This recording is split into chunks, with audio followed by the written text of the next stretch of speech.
Selvin Raj Xavier அவர்களோட Conjuring Kannappan பார்த்தாச்சு. December மாசம் தியேட்டருக்குள்ள இந்த படம் நல்லாவே போச்சு. இன்ஃபேக்ட் லாஸ்ட் இயர் நான் ரசிச்சு பார்த்த one of the trailer. But அந்த பொட்டன்ஷியல் இன்ட்ரெஸ்டிங் ஐடியா அண்ட் நிஜமாலே சிரிப்பா வரைக்கக்கூடிய நல்ல ஹியூமர்ஸ்னால 1 மணி நேரத்துக்கு மட்டுமே நம்மள வந்துட்டு என்கேஜ் பண்ண முடிச்சுன்றத கொஞ்சம் டிசப்பாயிண்டிங்கான ஒரு விஷயமே. நெட்ஃபிளிக்ஸ்ல இப்போ ரிலீஸ் ஆகியிருக்கிற இந்த படத்துல சதீஷ், சரண்யா பொன்வண்ணன், பிடிவி கணேஷ், ரெடின் கிங்ஸ்லி, அனந்த்ராஜ், நாடோடிகள் நமோ நாராயணா, ரெஜினா கெசென்ட்ரா, நாசர் போன்றவங்களாம் வந்துட்டு நடிச்சிருக்காங்க. கர்ஸ் செய்யப்பட்ட ட்ரீம் கேச்சர்ல இருந்து தெரியாம பெருசா ஃபன்னியா பிளக் பண்ணி ஒரு குடும்பம் கனவுலகத்துல பேய்கிட்ட மாட்டிக்கிறாங்க.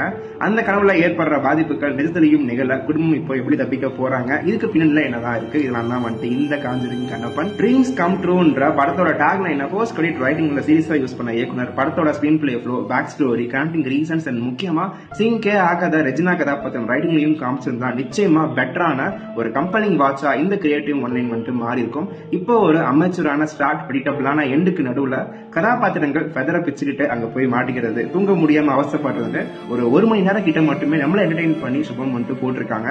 ஹாரர் வை சவுண்ட் எஃபெக்ட்னால ஒரு 2 ஜம்ப் ஸ்கேர் வந்துட்டு ஓகேவா இருந்துச்சு. மத்தபடி எனக்கு பெருசா ஒர்க் ஆகலைங்க. போர் அடிக்குது, டைம் பாஸ் ஆகலாம் மட்டும் ஃபேமிலியா இந்த ஃபேமிலி ஹாண்டட் ட்ரீம் ட்ரிப்பை வந்துட்டு ட்ரை பண்ணி பாருங்க. தேங்க்யூ.